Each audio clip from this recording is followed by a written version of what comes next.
In our original backtesting spreadsheet, we optimized our strategy to find the most suitable ratio to trade with.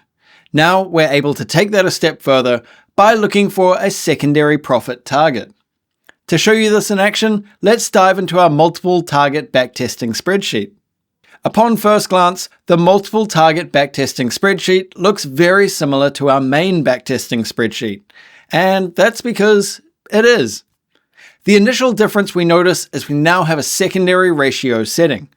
The spread setting has been moved to the left to make room, so just make sure you match these settings up between your two sheets.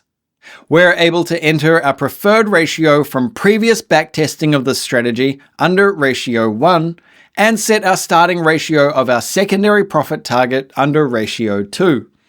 Additionally, the initial layout of this spreadsheet matches the original backtesting spreadsheet, which means the main data collected can be copied and pasted straight into here. The 35 bounce backtesting sheet is the optimized version of our strategy, so we can take all of these trades and copy and paste them over to our multiple target backtesting sheet. Now if we paste them in there, we can see everything fills out just the same, and the next thing we need to do is match up the settings up here. So if we flick between the sheets, we can see we both start on the 4-hour time frame. The end date has been removed in exchange for the spread, so we need to add our spread of 2.0. Our risk is 2%. Our starting balance was $1,000.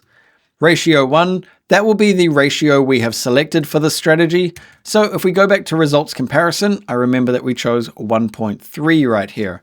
So I'm going to use the 1.3 and enter it in ratio 1. Ratio 2 starts at 2, but we can update that to wherever we would like. Max adjust. What is our max adjust on here? We have it set to 300.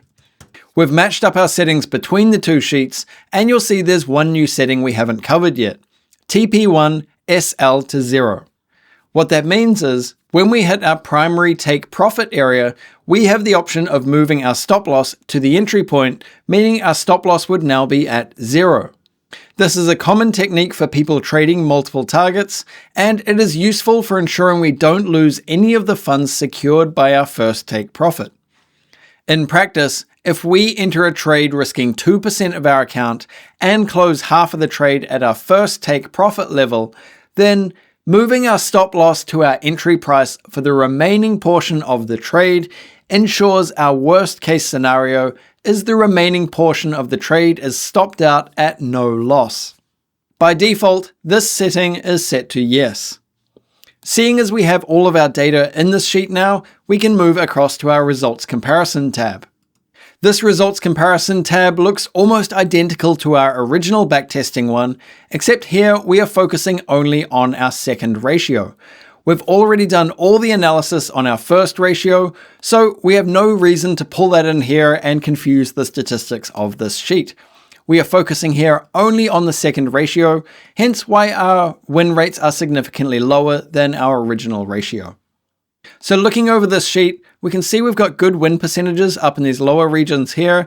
We have a very consistent drawdown rate, and that's because we have the 0 stop on, which means it's not pulling down our losses any further. And we have a little bump around here of some quite high gains. Now, with those gains comes the risk of losing more trades, so it depends what your priority is. I like to trade things that have a slightly higher win rate in exchange for the overall value, whereas you might focus in on the gain-loss percentage here, which is 132%. We analyze this sheet in exactly the same way as we did in the original backtesting, where we compare our win percent with our gain percent and our drawdown rate. Now the drawdown isn't as affected in the second ratio, partly because we have the 0 stop on, which minimizes any further losses. Now the way I like to trade is I compare all three of these values with a priority leaning towards the win percent. So my eyes are naturally drawn to this area where we have a 44.78 win percent and we have just over 104% of a gain and the same drawdown as almost every other option here. Funnily enough, the suggested reward to risk ratio is 2.2 to 1 as well. Now this is based on those factors I was talking about. It's a static calculation that compares the win percent, the gain percent, and the drawdown level, and has found its preferred option. Bear in mind, this is just a static calculation and doesn't take into consideration the way you might like to trade. For example, if you prefer to trade based on gain percent, you'll be looking more around this 3.5 to 4 area. And to get more information on there, we can change our starting ratio to 3.0, go back to our results comparison page, and get some more in-depth information about what's happening in this area. But I'm going to put this back to 2 so I can get back to my analysis here. And I'm going to stick with 2.2 to 1. To see this in the results tab, we can do one of two things. We can either update our data input ratio to minimum to be 2.2, which will then update both our results comparison page and our results tab, or we can undo that, set that back to 2, where our results comparison page will start at 2 again, and go to our results tab to manually override our ratio 2 there. We can see that has updated the results, but not updated our results comparison. However, that does break the link between this ratio 2 and our data input setting, so just be very aware of that if you are expecting it to follow any changes you make on the data input page. To show you what I mean, if we update our ratio 2 minimum on data input to 3.0 and go to our results tab, we can see that has not been updated automatically. We can, however, copy the formula from our ratio 1 and paste it into our ratio 2 to get that link back. Going back to data input, I will update this to 2.2. We can see by using a 1.3 and a 2.2 to 1, we gain $1,044.37. Now, if I go back to our data input and I turn this take profit to stop loss 0 off, or set it to no, we go back to our results and we can see we've gained $797. Now, here's a prime example. This fifth trade here, we had a stop loss of 51.4 and we actually hit our first profit target of 66.8. Beyond that, it didn't make it to 2.2, and so we went all the way back down and were stopped out at minus 51.4, meaning that we made a total gain on that trade of 0.3%. So now if I go back to my data input page, I change our take profit 1 stop loss to 0 setting to yes, and I go back to our results tab, we can see here that 51.4 stop loss, we hit the target of 66.8, and then we moved our stop loss to 0, meaning we got stopped out at 0 pips. That means we made a total of 1.3% on this trade because we haven't lost the extra 1% from being stopped out below our entry price.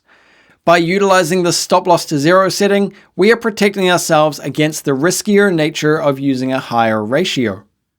To trade a multiple target strategy, we'd trade the strategy exactly the same way we'd trade our regular strategy, except at our initial profit target, we would close off half of the trade rather than the entire trade. There are 3 ways of achieving this. Firstly, manually closing off half of the trade. Secondly, by entering multiple trade entries. Thirdly, buying or selling half of the units of the trade in the opposite direction of the trade. A secondary ratio may not suit your strategy, or it may limit your profit potential if your strategy is prone to making big moves. As such, you could look to test a different indicator or candlestick pattern that would mark the end of the move, much like how we would approach reversal strategies. For example, you could look out for the RSI to be in overbought or oversold areas and close your trade at the close of an overbought or oversold candle. Multiple target strategies are a much more complicated approach, but by finding the right combination, you may be able to capitalize on significant market runs.